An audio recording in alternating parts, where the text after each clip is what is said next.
Assalamualaikum warahmatullahi wabarakatuh. Perkenalkan, nama saya Ihsan Nurdin dari Prodi Sistem Informasi.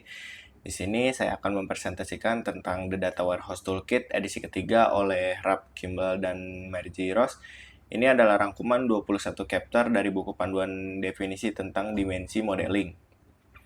Presentasi ini terbagi menjadi 21 chapter, mulai dari konsep dasar dimensional modeling, studi kasus di 14 industri berbeda, hingga metodologi life cycle, teknik ETL, dan big data analysis.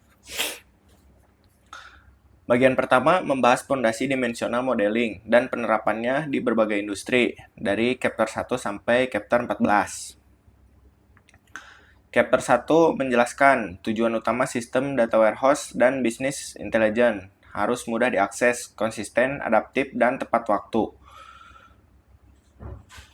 Yang terpenting diterima oleh pengguna bisnis. Fact table menyimpan pengukuran bisnis, sementara dimension table menyimpan karakter konteks deskriptif.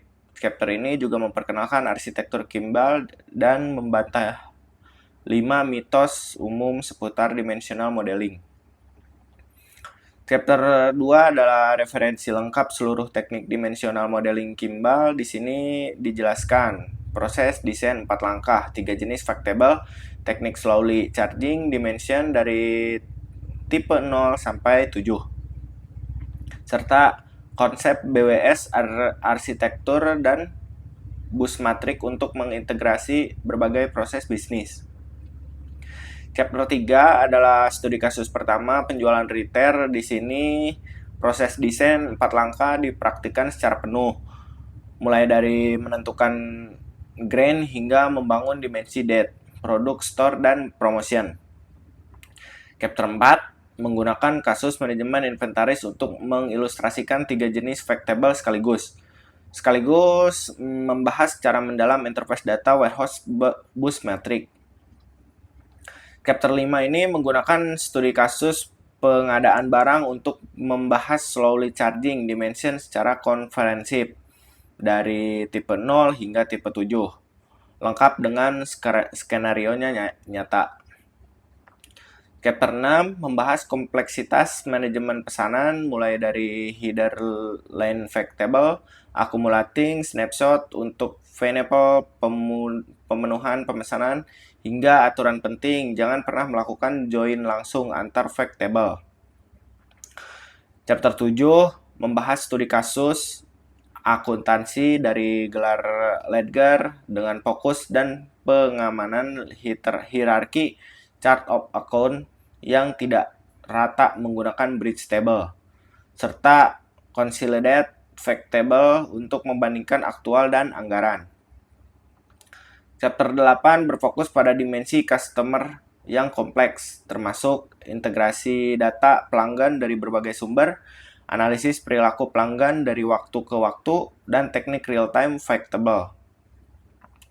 Chapter ke-9 yaitu membahas studi kasus sumber daya manusia dengan employee dimension yang memiliki hierarki manajemen rekrursif serta periodic snapshot untuk melacak jumlah karyawan dari waktu ke waktu.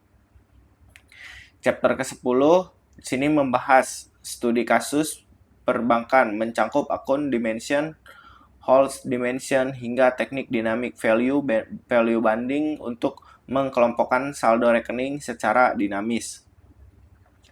Chapter ke-11 unik karena berfokus pada proses review desain dimensional model, memberikan checklist praktik terbaik menggunakan studi kasus telekomunikasi sebagai contoh evaluasinya. Chapter 12-nya yaitu menggunakan studi kasus maskapai dan logistik untuk membahas role, flying, dimension, serta pengamanan multiple time zone dalam dimensi tanggal dan waktu. Chapter 13-nya membahas studi kasus pendidikan dengan accumulating snapshot untuk pineapple penerimaan mahasiswa dan fact table untuk mencatat kehadiran kelas. Chapter ke-14 yaitu membahas studi kasus rumah sakit, salah satu domain paling kompleks, mencangkup supertype, subtype, skema untuk klaim serta penanganan data yang datang terlambat. Chapter ke-15 yaitu pembahasan studi kasus e-commerce dengan clickstream data untuk menganalisis perilaku pengunjung situs, serta profit and loss fact table yang lengkap. Chapter 16 membahas studi kasus asuransi dengan accumulating snapshot untuk alur kerja klaim yang panjang, serta daftar kesalahan umum dalam dimensional modeling sebagai penutup bagian dari kasus industri. Bagian kedua membahas metodologi proyek data warehouse secara menyeluruh, dari life cycle hingga integrasi dan dengan big data pada chapter 17 sampai 21. Chapter 17 memberikan peta jalan menyeluruh proyek data warehouse dan bisnis intelligence, mulai dari pengumpulan kebutuhan bisnis hingga development dan pemeliharaan sistem. Chapter 18 memberikan panduan lengkap praktis membangun model dimensional, mulai dari bubble chart tingkat tinggi hingga review dan dokumentasi desain final. Sebagai kesimpulannya, kesederhanaan dan konsistensi adalah kunci keberhasilan data warehouse. Chapter 3 sampai 16 memberikan resep penerapan lintas industri, sementara chapter 17 sampai 21 memberikan panduan proses untuk mengimplementasikan resep tersebut di dunia yang nyata. Mungkin cukup kesekian presentasi dari saya. Mohon maaf bila ada salah kata. Wassalamualaikum warahmatullahi wabarakatuh.